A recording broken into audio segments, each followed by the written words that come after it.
Deer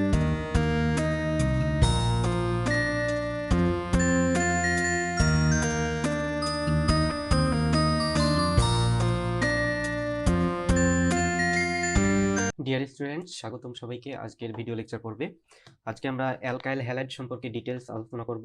শুরুতে আমরা alkyl halide সম্পর্কে বেসিক কনসেপ্ট ক্লিয়ার করব। এরপর আমরা অ্যালকাইল হ্যালাইডের বিভিন্ন প্রস্তুত প্রণালী সম্পর্কে জানব। এরপর আমরা অ্যালকাইল হ্যালাইডের বিভিন্ন যে রিঅ্যাকশন আছে সেগুলো সম্পর্কে জানব, এবং ফাইনালি আমরা অ্যালকাইল হ্যালাইড কিভাবে আমরা শনাক্ত করতে পারি সে সম্পর্কেও জানব।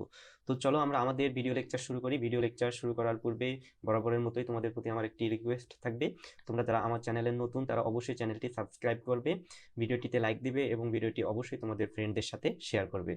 তো চলো আমরা শুরু করি অ্যালকাইল হ্যালাইড। তো অ্যালকাইল হ্যালাইড সম্পর্কে আমরা প্রথম যে জিনিসটা জানবো সেটি হচ্ছে কি, যে তোমরা অলরেডি জানো যে অ্যালকাইল হ্যালাইডের সাধারণ সংকেত কি। অ্যালকাইল হ্যালাইডের সাধারণ সংকেত হচ্ছে আমাদের CnH twice n plus 1 plus হচ্ছে আমাদের কি X। এটি হচ্ছে আমাদের অ্যালকাইল হ্যালাইডের সাধারণ সংকেত।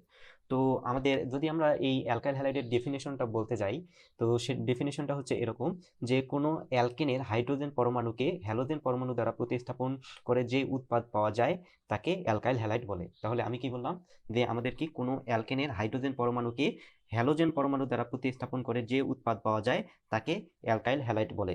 যেমন আমি যদি একটা এক্সাম্পল দেখাই, যে সাপোজ আমাদের মিথেন আছে CH4, মিথেনকে যদি আমরা ক্লোরিন পরমাণু দ্বারা রিপ্লেস করাই, যেমন ক্লোরিন পরমাণু দ্বারা এখানে যদি ইউভি লাইটের উপস্থিতিতে যদি আমরা ক্লোরিন পরমাণু দিয়ে মিথেনের সাথে রিয়াকশন করাই, তাহলে প্রথম যে আমাদের উৎপাদটা পাওয়া যাবে সেটি হচ্ছে কি CH3Cl। তাহলে দেখো এখানে মিথেনের আমাদের কি একটা হাইড্রোজেন কি হয়েছে, একটা হাইড্রোজেন আমাদের ক্লোরিন দ্বারা রিপ্লেস হয়েছে, আর এখানে আমাদের থাকবে HCl। তাহলে দেখো এই মিথেনের একটা হাইড্রোজেন আমাদের ক্লোরিন দ্বারা রিপ্লেস হয়, আমাদের মিথাইল ক্লোরাইড উৎপন্ন হয়েছে। তো এটা হচ্ছে আমাদের এক ধরনের কি অ্যালকাইল হ্যালাইড। তো এখানে এই যে আমাদের সাধারণ সংকেতটা দেওয়া আছে CnH twice n plus 1 plus X, এখানে এক্সটা নির্দেশ করে যে হ্যালোজেন গ্রুপ। হ্যালোজেন গ্রুপের মধ্যে কি কি আছে, যে আমাদের ক্লোরিন পরমাণু হতে পারে, ফ্লোরিন হতে পারে, তারপর হচ্ছে ব্রোমিন হতে পারে, তারপর হচ্ছে কি আয়োডিন হতে পারে। এই যে পরমাণুগুলো আছে এগুলো এক্স কে ইন্ডিকেট করে। এখানে এক্স মানে হচ্ছে ক্লোরিন, ফ্লোরিন, ব্রোমিন, আয়োডিন। এখন আমরা যেটি সম্পর্কে জানবো সেটি হচ্ছে হ্যালোফর্ম। হ্যালোফর্ম হ্যালোফর্ম তো হ্যালোফর্ম হচ্ছে কি, যে যদি আমাদের কি মিথেনের 3টি হাইড্রোজেন পরমাণু হ্যালোজেন দ্বারা প্রতিস্থাপিত হয়ে আমাদের যৌগ গঠন করে, তখন তাকে বলা হয় হ্যালোফর্ম। এটা আমাদের কি মিথেনের একটা আমাদের বৈশিষ্ট্য, মিথেন প্লাস হচ্ছে আমাদের কি হ্যালোজেনের একটা বৈশিষ্ট্য। তো এখানে আমরা কি বললাম, যে এই যে আমাদের মিথেন আছে CH4, এই মিথেন এর যদি আমাদের কি 3টি হাইড্রোজেন পরমাণু হ্যালোজেন দ্বারা আমাদের কি হয়, এই এখান থেকে আমাদের এই মিথেনে আমরা দেখতে পাচ্ছি আমাদের কয়টা হাইড্রোজেন পরমাণু, 4টা হাইড্রোজেন পরমাণু। এখান থেকে যদি আমাদের 3টা হাইড্রোজেন, 3 হাইড্রোজেন যদি আমাদের কি হয় মাইনাস হয়, এবং প্লাস যদি আমাদের 3টা আমাদের হ্যালোজেন হ্যালাইড গ্রুপ যদি ইনক্লুড হয়, যুক্ত হয় একই হ্যালাইড গ্রুপ, মানে আমাদের হ্যালোজেন যদি যুক্ত হয়, তাহলে এখান থেকে আমরা যৌগটা পাবো সেটি হচ্ছে আমাদের কি হ্যালোফর্ম। হ্যালোফর্মের যদি আমি সংকেতটা দিই, তাহলে এটা হচ্ছে কি, দেখো H4 থেকে যদি 3টা চলে যায় এবং তার সাথে যদি X3 যদি অ্যাড হয়, তাহলে আমরা সংকেতটা পাচ্ছি CH(X3), অর্থাৎ এখানে আমাদের 3টা হ্যালোজেন পরমাণু থাকবে, একটা হাইড্রোজেন থাকবে, একটা কার্বন থাকবে। এটা হচ্ছে আমাদের কি হ্যালো ফর্মের আমাদের সংকেত। ঠিক আছে, এটা হচ্ছে আমাদের কি হ্যালো ফর্মের সংকেত। এখন দেখো যদি আমি কয়েকটা এক্সাম্পল দিই, সাপোজ আমাদের এরকম আছে যে CH(Cl3), এখানে আমাদের হ্যালোজেন কয়টা আছে, আমাদের 3টা আছে, তার মানে একে বলা হবে ক্লোরোফর্ম। ক্লোরিন থেকে আমাদের আসছে ক্লোরো, তার মানে এর নাম হচ্ছে ক্লোরোফর্ম।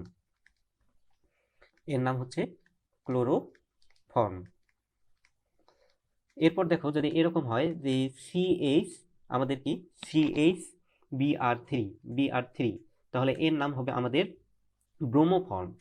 ব্রোমিন থেকে আসছে আমাদের ব্রোমোফর্ম। এখন দেখো এরপর যদি আমাদের এরকম থাকে, যদি আয়োডিন থাকে CHI3, আয়োডিন আছে 3টা পরমাণু, তাহলে এর নাম হচ্ছে আমাদের আয়োডোফর্ম।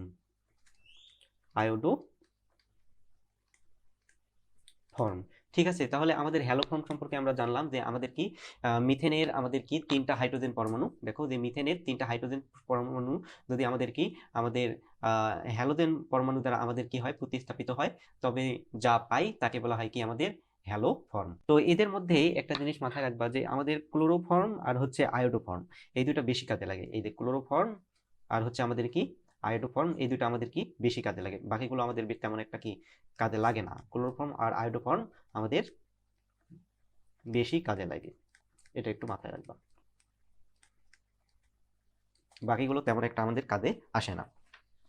এখন দেখো যদি আমরা এই যে আমাদের অ্যালকাইল হ্যালাইড গুলো আছে, এই অ্যালকাইল হ্যালাইডের যদি আমরা শক্তিক্রম নিয়ে আলোচনা করি, তাহলে শক্তিক্রমটা কিরকম হবে একটু আমি এই সম্পর্কে একটু তোমাদেরকে বলি। যে শক্তির ক্রম, দেখো যে শক্তির ক্রম, তো আমরা কয়েকটা অ্যালকাইল হ্যালাইড নেই এক্ষেত্রে।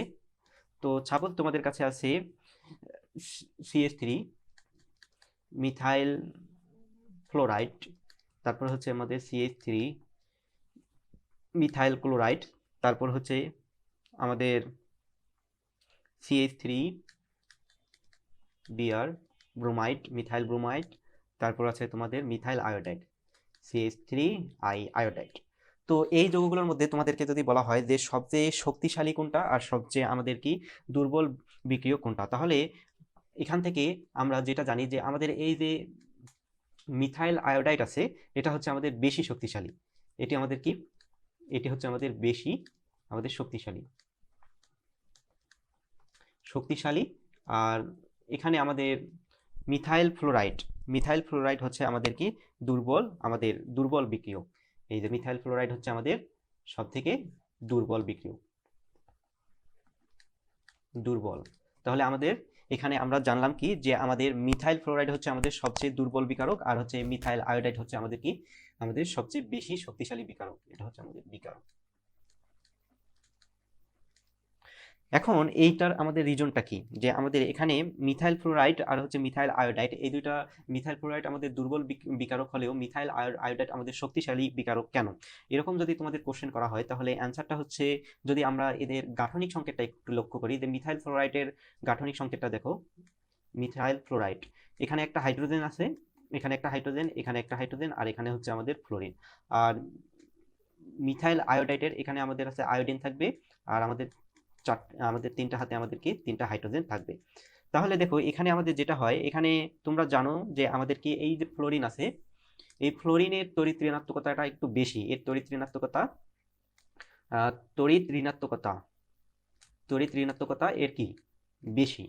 আর এই যে আমাদের আয়োডিন আছে, এর তড়িৎ ঋণাত্মকতা আমাদের কি কম। এর তড়িৎ ঋণাত্মকতা বেশি আর এর তড়িৎ ঋণাত্মকতা হচ্ছে আমাদের কম। ফলে আমাদের কি হয় যে কার্বন ফ্লোরিন এর মধ্যে আমাদের একটা শক্তিশালী বন্ধন বিদ্যমান থাকবে। এর যেহেতু তড়িৎ ঋণাত্মকতা বেশি, যার কারণে এই দুটাতে আমাদের কি একদম শক্তিশালী, এদের মধ্যে শক্তিশালী একটা বন্ধন বিদ্যমান থাকবে, মানে এটাকে অতি সহজে আমাদের কি ভাঙানো সম্ভব হয় না। কিন্তু এই যে আয়োডিনের ক্ষেত্রে এর আমাদের কি যেহেতু এই আয়োডিনের তড়িৎ ঋণাত্মকতার মান কম, সুতরাং এর মধ্যে আমাদের কি দুর্বল বন্ধন বিদ্যমান। তাহলে এখানে আমাদের শক্তিশালী বন্ধন, আর এখানে আমাদের কি দুর্বল বন্ধন বিদ্যমান। যেহেতু এই যে আমাদের কার্বন আর হচ্ছে ফ্লোরিনের মধ্যে শক্তিশালী বন্ধন বিদ্যমান, সুতরাং একে ভাঙার জন্য আমাদের প্রচুর শক্তির প্রয়োজন হয়। কিন্তু আমাদের কার্বন আর আয়োডিনের মধ্যে আমাদের ভাঙার জন্য আমাদের বেশি একটা শক্তির প্রয়োজন হয় না। যেহেতু এখানে আমাদের শক্তিশালী আমাদের প্রচুর শক্তির আমাদের প্রয়োজন হয়, সুতরাং এটা হচ্ছে আমাদের কি অতি সহজে বিক্রিয়া করতে চায় না। কারণ কি বিক্রিয়া করার জন্য যে এনার্জিটা দরকার, আমাদের হিউজ পরিমাণ এনার্জির দরকার হয়, সুতরাং এটা দুর্বল বিকারক, অর্থাৎ এটা আমাদের কি বিক্রিয়া করতে চায় না। কিন্তু এটা যেহেতু আমাদের আয়োডিনের তড়িৎ ঋণাত্মকতা কম, সুতরাং এদের মধ্যে একটা দুর্বল বন্ধন বিদ্যমান, এবং সুতরাং এটা আমাদের কি ভাঙানো সম্ভব, মানে অতি সহজেই অল্প তাপেই বা অল্প এনার্জি প্রয়োগ করেই আমরা এটাকে ভাঙতে পারি। সুতরাং এটি হচ্ছে আমাদের কি শক্তিশালী বিকারক, এটি দ্রুত বিক্রিয়ায় অংশগ্রহণ করে। ঠিক আছে, আশা করি তোমরা বুঝতে পারছো যে শক্তির ক্রমটা কিরকম। যে এখানে আমাদের আয়োডিনের শক্তিক্রমটা আমাদের কি এটা বেশি শক্তিশালী বিকারক, কারণ এটা দ্রুত বিক্রিয়া করে। আর আমাদের কি আমাদের ফ্লোরিনটা আমাদের কি ফ্লোরিন মানে মিথাইল ফ্লোরাইড হচ্ছে আমাদের কি কম শক্তিশালী বিকারক, বা এটাকে বলবো যে আমরা দুর্বল বিকারক, এটা অতি সহজে বিক্রিয়া করতে চায় না। ঠিক আছে, আবার এখানে আরেকটা জিনিস মাথায় রাখবা, সেই জিনিসটা কি, যে আমরা তো দেখলাম এই যে ফ্লোরিন আয়োডিন এগুলোর হচ্ছে আমাদের অ্যালকাইল হ্যালাইডের প্রভাব। এখন আরেকটা জিনিস এখানে একটু জেনে রাখবা, সেটি হচ্ছে যে আমাদের যদি আমরা শুধুমাত্র আমাদের হ্যালোজেন গ্যাসগুলো কনসিডার করি, যেমন ফ্লোরিন গ্যাস, তারপর হচ্ছে আমাদের ক্লোরিন গ্যাস, তারপরে হচ্ছে আমাদের কি ব্রোমিন গ্যাস, তারপর হচ্ছে আমাদের কি আয়োডিন গ্যাস। যদি আমরা এই গ্যাসগুলো যদি আমরা কনসিডার করি, সেক্ষেত্রে কিন্তু আমাদের শক্তিশালী বিক্রিয়ক হবে আয়োডিন, ফ্লোরিন শক্তিশালী বিক্রিয়ক হবে ফ্লোরিন, এবং তারপরে হচ্ছে আমাদের এবং দুর্বল বিক্রিয়ক হবে আমাদের আয়োডিন। তাহলে এখানে কিন্তু আমি একটা গুরুত্বপূর্ণ ইনফরমেশন দিলাম, সেটি হচ্ছে কি, যদি আমরা হ্যালোজেনগুলোকে শুধুমাত্র গ্যাস হিসেবে কনসিডার করি, তখন সেক্ষেত্রে আমাদের কি ফ্লোরিন গ্যাসটা হবে শক্তিশালী বিক্রিয়ক, আর আয়োডিন হচ্ছে আমাদের কি দুর্বল বিক্রিয়ক। কিন্তু যখন আমরা অ্যালকাইল হ্যালাইডে আমরা এর শক্তিক্রমটা দেখতেছি, তখন যেখানে আমাদের ফ্লোরিনটা যুক্ত হবে সেটাই হবে আমাদের দুর্বল বিক্রিয়ক, আর আয়োডিন যেখানে যুক্ত হবে সেটি হবে আমাদের শক্তিশালী বিক্রিয়ক বা বিকারক। ঠিক আছে, এই জিনিসটা একটু মাথায় রাখবা।